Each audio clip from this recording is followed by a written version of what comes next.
गुजरात में पहले एम्स के लिए आज सुबह 11 बजे भूमि पूजन करेंगे प्रधानमंत्री नरेंद्र मोदी। 200 एकड़ में बन रहे एम्स के निर्माण के लिए 1200 करोड़ के खर्च का अनुमान।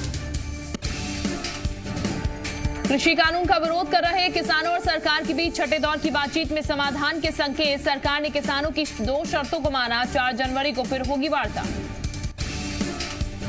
छठे दौर की वार्ता में सरकार के मंत्रियों किसानों के साथ खाया लंगर। सरकार की ओर से कृषि मंत्री नरेंद्र सिंह तोमर, वाणिज्य मंत्री पीयूष गोयल और वाणिज्य राज्य मंत्री सोम प्रकाश हुए शामिल।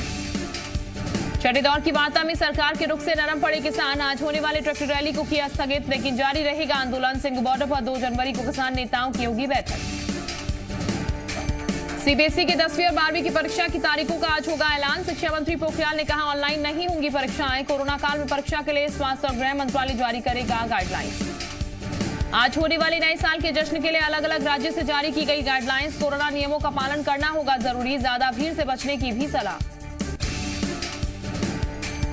यमन के एडन एयरपोर्ट पर हुए हमले में अब तक 22 लोगों की मौत, 50 से ज्यादा लोग घायल। सऊदी अरब से एडन पहुंचे यमन कैबिनेट के सदस्यों के विमान से उतरने के बाद धमाका और फायरिंग।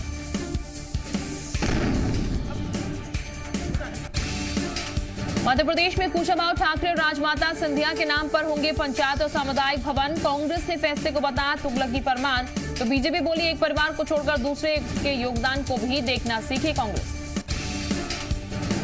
सिंगरौली में स्वास्थ्य विभाग पर उठे गंभीर सवाल। अधिकारियों को नहीं है जिले के ड्रग इंस्पेक्टर के बारे में कोई जानकारी। सीएमएचओ भी अनजान, भोपाल पर फोड़ रहे ठीकरा। छत्तीसगढ़ में धान के उठाव पर केंद्र राज्य में ठनी। भूपेश सरकार का बयान, जरूरत पड़ने पर दिल्ली जाकर केंद्र से मिलेगा पूरा मंत्रिमंडल। बीजेपी का पलटवार, वादा निभाने में सरकार की फूल रही सांसें। रायसेन के टोल नाके पर मारपीट और तोड़फोड़। टोल कर्मचारियों और कुछ युवकों के बीच विवाद। घटना टोल नाके पर लगे सीसीटीवी में कैद।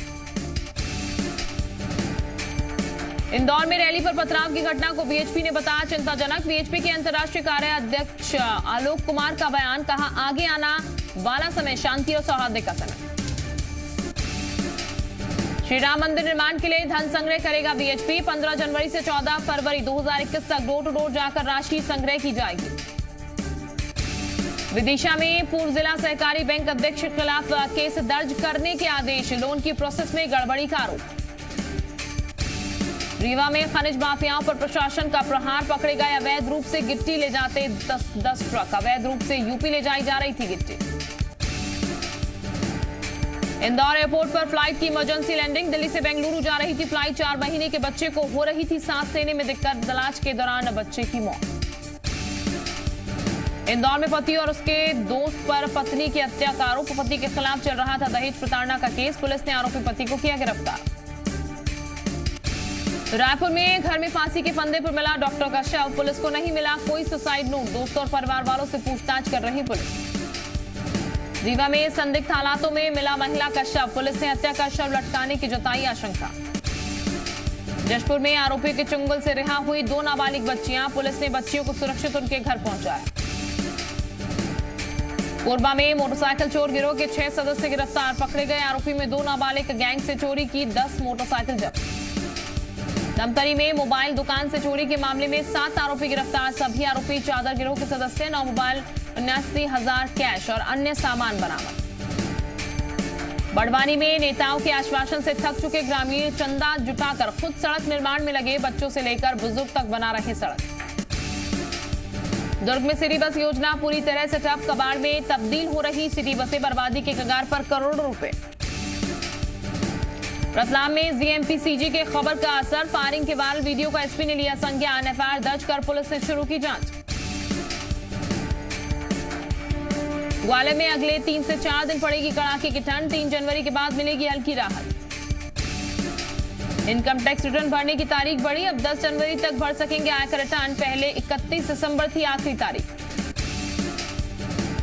भारत में कोरोना के ब्रिटेन वाले वायरस का बड़ा खतरा। ब्रिटेन से लौटे अब तक 20 लोगों में पाए गए नए कोरोना के स्ट्रेन। दिल्ली के करीब नोएडा तक पहुंचा नया वायरस। दुनिया के 16 देशों में नए वायरस के संक्रमित। नए साल में देश को मिल सकती है 2 कोरोना वैक्सीन की सौगात। इमरजेंसी इस्तेमाल के लिए Pfizer, serum institute of India और भारत बायोटेक की वैक्सीन पर हुई चर्चा। पाकिस्तान के खैबर पख्तूनख्वा दोहा प्रांत में उपद्रवियों ने हिंदू मंदिर में की तोड़फोड़। मामले में अब तक कोई मुकदमा, गिरफ्तारी नहीं। पाकिस्तान में हिंदू संगठनों का आज विरोध प्रदर्शन का ऐलान।